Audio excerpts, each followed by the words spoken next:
Olá, povão, tudo bem? Nós tivemos no Brasil uma invasão às sedes dos três poderes no dia 8 de janeiro, enquanto nos Estados Unidos houve um outro evento, conhecido como o Capitólio, o evento do Capitólio, e esses dois guardam muitas similaridades, ainda que tenham algumas diferenças. Então eu vou explicar aqui nesse vídeo quais são as principais similaridades e diferenças entre o evento da invasão aos três poderes no Brasil e o evento do Capitólio 2 anos atrás, no ano de 2021. Fica aí pra gente conversar.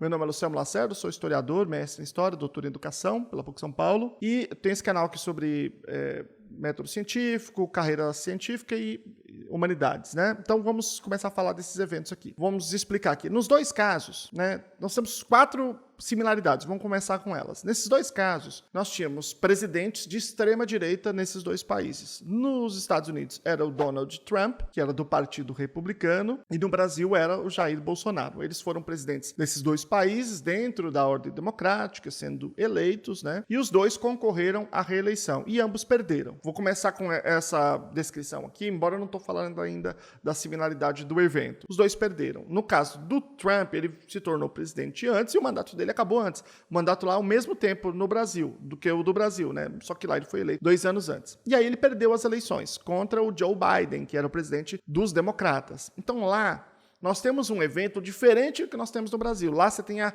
certificação do candidato que é vitorioso, que é mais ou menos o equivalente aqui no Brasil. Nós temos a diplomação do candidato vitorioso. Então lá a certificação ocorre no Congresso Nacional, lá dos Estados Unidos, no Capitólio, e no Brasil é a Justiça Eleitoral que faz o evento, aí eventualmente o lugar pode mudar. Então nós temos mais ou menos similarmente esses dois eventos. Lá nos Estados Unidos, o evento da invasão do Capitólio ocorreu nesse momento de certificação. Essa é a primeira diferença, qual é o momento em que o evento de invasão a um grande órgão público, um órgão de um poder federal aconteceu. Aqui foi uma semana depois da posse. Nós tivemos a diplomação dia 12 de dezembro e agora, no dia 1º, houve a posse do presidente Lula e agora, uma semana depois, dia 8 de janeiro, estou gravando isso aqui no dia 9, no dia 8 de janeiro, nós tivemos a invasão dos três poderes. Portanto, ele já estava diplomado, já estava empossado e agora houve essa tentativa de subversão da ordem política do Estado brasileiro. Enquanto lá nos Estados Unidos o que houve foi uma tentativa de legitimação dessa certificação, supostamente para que ele continuasse no poder. No caso do Brasil, houve várias notícias falsas, durante muito tempo, do tipo, olha, vamos só parar as coisas, espera mais 72 horas, agora espera mais 72 horas, que aí vai ter alguma coisa. Então houve uma série de notícias falsas que ia ter uma reversão do quadro até o dia que houve a posse. Da posse houve um desencanto dos grupos que defendiam um golpe, que não aceitavam as eleições, de que pudesse haver uma mudança interna do Estado, E aí, uma semana depois, a posse foi semana passada, uma semana depois, é que acontece esse tipo de invasão, Que obviamente semana passada, uma semana anterior, estava cheio de gente. Brasília, de pessoas que estavam ali em favor da posse, estavam ali para assistir a posse. Era um momento que não havia condições objetivas, havia também muita segurança para essa invasão. Essa invasão só foi possível uma semana depois. Lá, portanto, foi num momento diferente. Portanto, a tentativa em relação ao cenário de golpe era uma tentativa muito diferente, Então lá era de permanência do poder, aqui era de reversão, de subversão do poder já estabelecido na semana passada. Mas a segunda coisa, que diz respeito a isso que eu acabei de falar, sobre as condições objetivas de invasão, a segunda similaridade é na omissão, não sei qual seria a melhor palavra, mas pelo menos um desarranjo das forças de segurança. Isso aconteceu lá e aconteceu aqui. E essa é uma das questões mais interessantes que eu acho para se estudar, para se analisar do ponto de vista sociológico, da ciência política e da história, que é como que as forças de segurança têm uma tendência, vamos chamar assim, não sei se é uma boa palavra, conceitualmente falando, mas tem uma maior probabilidade de adesão a discursos de extrema-direita. No Brasil, nós temos uma larga adesão de forças de segurança a ideologias de extrema-direita, nós tivemos vários movimentos nesse sentido, O Olavo de Carvalho, que era uma espécie de guru da extrema-direita no Brasil, ele inclusive liberou os cursos dele, o curso que ele falava as coisas dele lá, mas chamava de curso, para os militares gratuitamente, no ano 2019, isso contribuiu drasticamente para radicalização dessas forças, né? Radicalização ideológica de extrema-direita. Então, esse é um fenômeno bem interessante. E que aconteceu nesses dois lugares. Você tem, de fato, uma adesão muito grande e uma leniência para com essas forças invasoras nesses dois cenários. No caso do Brasil, nós tivemos uma leniência dessas forças que, inclusive, ensejou a demissão do secretário de Segurança Pública, o Anderson Torres, que estava lá nos Estados Unidos, lá no mesmo lugar que o Bolsonaro, e agora o afastamento do Ibanez Rocha, que é o governador do Distrito Federal, também por conta disso. Ele é o responsável pela segurança, era o responsável pela segurança dessa área, porque isso é atribuição do governo do Distrito Federal. Uma terceira similaridade é a coordenação desses movimentos através das redes sociais, através de um conjunto de metodologias muito complexas, né, muito robustas, elaboradas por um cara, um estadunidense chamado Steve Bannon, que foi, inclusive, o assessor do Trump, lá no governo, quando ele foi presidente. E no Brasil, ele assessorou, né, não sei qual é a melhor forma de dizer,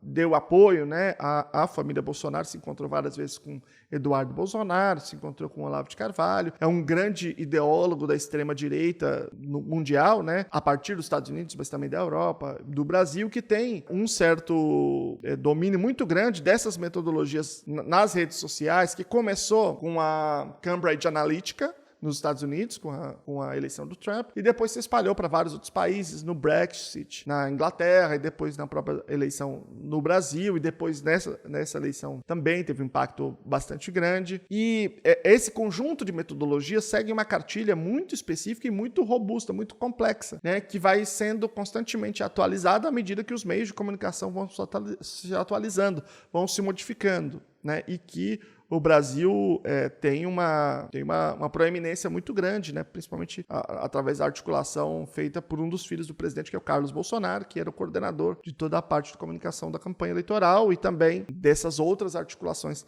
da extrema-direita no Brasil. Uma outra similaridade entre esses dois eventos, né? Depois eu vou falar das diferenças, é que ambos os personagens principais, né? O Trump e o Bolsonaro, observaram, assistiram ao evento, e depois que o evento falhou no seu propósito de estabelecer algum tipo de golpe de Estado, eles foram até a mídia pedindo paz e se contrapondo de alguma forma, fazendo pelo menos um distanciamento dos eventos. Então, o Bolsonaro, não sei exatamente que horas, mas eu acompanhei durante o dia o evento. Depois que o evento acabou, que a polícia conseguiu dispersar, que a coisa já estava dominada, que o golpe falhou, então ele se posicionou dizendo, olha, isso aí é atípico, né? Não chegou a criticar, mas é atípico e a gente defende manifestações pacíficas. A mesma coisa fez o Trump também, depois que o movimento falhou. Então, nos dois casos, houve um comportamento bastante parecido, ainda que haja um comportamento diferente no processo de alimentar esses movimentos, né? O Trump fez uma convocação no dia em que ele aconteceu, enquanto o Bolsonaro não tinha feito. Então, essa é uma das diferenças aqui.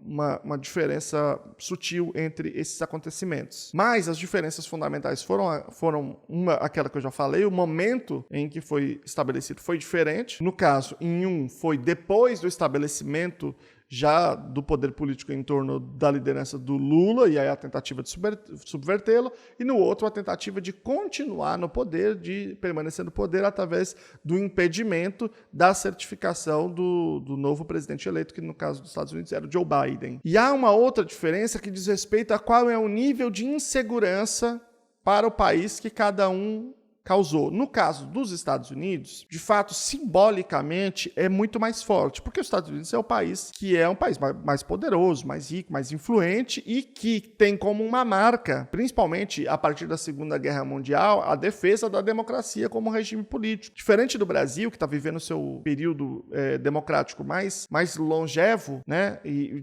passou por vários processos de golpe de Estado, temos aí em 37, por exemplo, talvez podemos dizer 30, mas seguramente em 1937, com o do Getúlio, depois a ditadura militar, e antes disso também nós tínhamos acabado há pouco tempo vindo para uma democracia. Então nós temos um país muito mais conturbado, muito mais inconstante, instável. Lá não, lá tem uma democracia muito longeva, muito estável, né? E que foi pela primeira vez duramente ameaçada. Então, simbolicamente, foi muito mais forte do que no Brasil.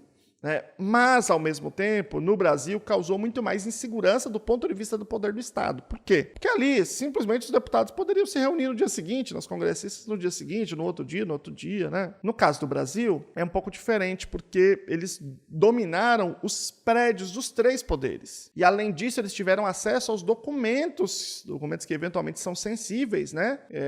Desses 3 poderes. Então, há uma insegurança jurídica muito maior, né? Além de, uma semana antes, um pouco mais, terem tentado explodir uma bomba no aeroporto internacional aqui no Brasil. Então, são casos muito mais graves enquanto contexto, enquanto tentativa de subversão do poder do Estado, porque, de fato, eles ocuparam aqueles 3 prédios, mas ocupar os 3 prédios não significa tomar o poder dos 3 poderes. O Brasil é um país super complexo, do tamanho continental, todo mundo continuou seguindo, obedecendo a liderança de Estado. A liderança de Estado são, né, os líderes daqueles 3 poderes que, independentemente de onde estavam, continuavam mandando naqueles 3 poderes, né, os presidentes da Câmara e do Senado no Congresso Brasileiro, no Legislativo, né, o presidente no Executivo e os chefes do Judiciário no poder Judiciário, né? Principalmente o STF ali, a Rosa Weber. Então não houve, de fato, a dissolução desses poderes. Eles continuavam mandando de onde eles estavam, porque quem tinha que obedecer não aderiu a esse movimento, não aderiu a um grupo golpista porque eles estavam naquele prédio. Não é isso que estabelece um golpe, é uma dinâmica muito mais profunda, muito mais complexa, e que no caso do Brasil tinha como planejamento que acontecesse não ali, mas ali como um elemento simbólico para que isso acontecesse na caserna, né, nas Forças Armadas, o que não aconteceu porque o Estado brasileiro já estava bastante bem organizado contra isso, principalmente.